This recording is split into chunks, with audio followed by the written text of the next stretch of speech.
ఎన్నికల ఫలితాలు వచ్చాయి. హర్యానాలో బీజేపీ గెలిచింది. కాశ్మీర్లో ఇండియా కూటమి దుమ్ము రేపింది. సరే, అంతా బాగుంది. కానీ ఒక్కటి మాత్రం అర్థం కాలేదు. అవే ఎగ్జిట్ పోల్స్. అది ఇది అని కాదు, అన్ని ముక్త కంఠంతో చెప్పాయి హర్యానా హస్తగతమే అని ఎలుగెత్తి చాటాయి. కానీ ఏమైంది? ఎవరి అంచనాలకు అందలేదు హర్యానా ప్రజల నాడి. ఇక కాశ్మీర్ ప్రజలు ఈసారి హంగుకు జై కొట్టారని చెప్పారు. కానీ అది జరగలేదు. ఇంతకీ ఈ లెక్కలు ఎక్కడ తప్పాయి, ఎందుకు తప్పాయి? జవాన్, కిసాన్, పహిల్వాన్ మొన్నటి వరకు హర్యానాలో గట్టిగా వినిపించిన నినాదం ఇది. ఈ నినాదానికి ప్రజలు కనెక్ట్ అయిపోయారు. 10 ఏళ్లు పాలించిన బీజేపీని ఈసారి గద్దె దింపేందుకు రెడీ అయ్యారు. హర్యానాలో ఇక హస్తం పార్టీనే పాలన ఉండబోతోంది. ఇలా రకరకాల క్యాలిక్యులేషన్స్, ఎలివేషన్స్తో సర్వే రిపోర్ట్లను రిలీజ్ చేశాయి. దీంతో హస్తం పార్టీ నేతలు, కార్యకర్తల్లో గెలుపు భరోసా వచ్చేసిందని చెప్పాలి. నిజానికి ఎన్నికల కౌంటింగ్ ప్రారంభమైన ఓ గంట వరకు ఈ సర్వేలన్నీ నిజమే అన్నట్లుగా దూసుకుపోయింది కాంగ్రెస్. దీంతో ముందుగానే తెచ్చిపెట్టుకున్న స్వీట్లను కూడా పంచడం ప్రారంభించేశారు. బట్ ఆ తర్వాత సీన్ మొత్తం మారిపోయింది. ఎంతలా అంటే ఎవ్వరూ ఊహించినంతగా. నిజానికి ఎగ్జిట్ పోల్స్ చెప్పిన పార్టీలే విజయం సాధించాలని రూలేం లేదు. కొన్నిసార్లు అంచనాలు తలకిందులవుతాయి. మొన్నటి మన తెలుగు రాష్ట్రాల ఎన్నికలను చూసాం కదా. కానీ ఈ 2 రాష్ట్రాల ఎన్నికల సర్వేలు మాత్రం కాస్త డిఫరెంట్ అని చెప్పాలి. ఎందుకంటే గల్లీ నుంచి ఢిల్లీ వరకు దాదాపు అన్ని సర్వేలు ఒకే తీర్పునిచ్చేశాయి. అదే ఇప్పుడు మన డిస్కషన్కు కారణమైంది. For example KK survey. AP ఎలక్షన్స్లో కూటమికి 160 సీట్లు వస్తాయని చెప్పి సెన్సేషన్ క్రియేట్ చేసిన కేకే సర్వే ఈసారి హర్యానా రిజల్ట్ పై కూడా సర్వే రిపోర్ట్ ఇచ్చింది. కానీ పూర్తిగా ఫెయిల్ అయిపోయింది. బీజేపీ అడ్రస్ గల్లంత అవుతుందని కొండేటి కిరణ్ బల్లగుద్ది మరీ చెప్పారు. కానీ ఆయన అంచనాలన్నీ తలకిందులయ్యాయి. ఇప్పటి వరకు తమ సర్వేలకు తిరుగులేదని చెప్పుకున్న ఆయన మరిప్పుడేం సమాధానం చెప్తారో చూడాలి. కేకేనే కాదు, చాలా ప్రతిష్టాత్మక సంస్థలు కూడా ఇలానే చెప్పాయి.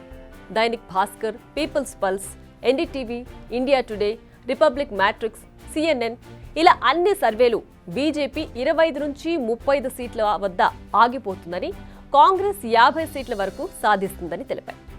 కానీ ఇవి రివర్స్ అయ్యాయి. బీజేపీ హ్యాట్రిక్ విక్టరీతో 3వ అధికారాన్ని చేపట్టబోతోంది. ఇది హర్యానా విషయం. ఇక జమ్మూ కాశ్మీర్ పరిస్థితి మరోలా ఉంది. జమ్మూ విషయంలో చాలా సర్వేలు హంగ్ తప్పదని చెప్పాయి. కాంగ్రెస్ పార్టీ, నేషనల్ కాన్ఫరెన్స్ పార్టీలు కూటమిగా, బీజేపీ, పీడీపీ వేర్వేరుగా పోటీ చేశాయి. అయితే దాదాపు అన్ని ఎగ్జిట్ పోల్స్ జమ్మూ కాశ్మీర్లో ఏ పార్టీకి స్పష్టమైన ఆధిక్యం రాదని, హంగ్ అసెంబ్లీ ఏర్పడే అవకాశాలు ఉన్నాయని చెప్పాయి. ఫరూక్ అబ్దుల్లా నేతృత్వంలోని నేషనల్ కాన్ఫరెన్స్ పార్టీ అత్యధిక స్థానాలను గెలుచుకున్నా మెజార్టీ మార్కులు మాత్రం అందుకోలేదని తేల్చి చెప్పాయి. కానీ అది కూడా జరగలేదు. ఇండియా కూటమి క్లియర్ కట్ మెజారిటీ సాధించింది.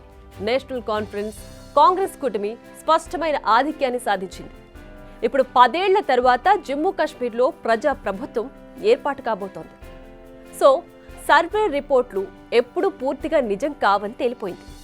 సార్వత్రిక ఎన్నికల సమయంలో కూడా ఇదే జరిగింది. బీజేపీ గ్రాండ్ విక్టరీ సాధించబోతోంది. ఇండియా కూటమి సీట్ల సంఖ్య 150 లోపలే అని చెప్పాయి. గతంలో కూడా చాలాసార్లు సర్వే సంస్థల లెక్కలు తప్పాయి. అయితే ఎగ్జిట్ పోల్స్ అయినా అబద్ధం చెప్పుండాలి, లేదంటే ఈ సంస్థలు ఇంటర్వ్యూ చేసిన ఓటర్లు అబద్ధం చెప్పుండాలి, లేదా ఎగ్జిట్ పోల్స్ పద్ధతుల్లో ఏదైనా లోపాలుండాలి, లేదంటే ఇలా జరిగే అవకాశం ఉండదు. అసలు ఎన్ని సర్వే సంస్థలు గ్రౌండ్ వర్క్ చేస్తున్నాయనేది ఇప్పుడు అసలు ప్రశ్న. ఏసీ రూముల్లో కూర్చొని తమకు తోచిన రాజకీయ సమీకరణాలు బట్టి అంచనా వేసి ఇదే నిజమని ప్రజలను నమ్మిస్తున్నారా అనే ప్రశ్నలు కూడా వస్తున్నాయి. కానీ ఒక్కటి మాత్రం నిజం, ప్రజల ఆలోచనలను చాలా సర్వే సంస్థలు అందుకోలేకపోతున్నాయి. దీనికి example Haryana, Jammu elections exit polls. ఇప్పటికైనా టీవీ డిబేట్లపై పెట్టే శ్రద్ధను కాస్త వాళ్ళు అనుసరించే విధానంపై పెడితే బాగుంటుంది. మైక్ దొరకగానే రైమింగ్ డైలాగ్స్తో తాము చెప్పిందే కరెక్ట్ అనుకునేవారు చాలా మందే ఉన్నారు. నమ్మకపోతే ఉదయం తొలి గంట న్యూస్ డిబేట్స్ చూడండి, ఒకసారి మీకే అర్థమవుతుంది. బిగ్ టీవీ అవుట్లుక్ కథనాలు నచ్చితే వెంటనే బిగ్ టీవీ ఛానల్ ను సబ్స్క్రైబ్ చేయండి.